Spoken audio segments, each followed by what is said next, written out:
Let's learn how to pause watch history on YouTube.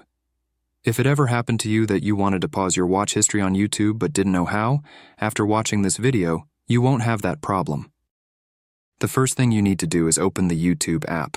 When YouTube opens, you'll be on the home page, but you need to go to your profile page.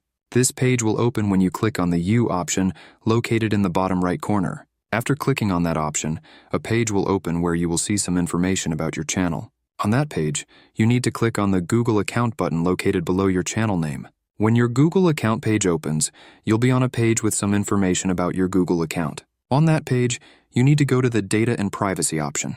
When that option opens, you will see many options on that page. Now scroll down a bit, and you will see the YouTube History option. Click on that option, and a page will open where you need to scroll down a bit. When you scroll, you will see the option Include the YouTube videos that you watch.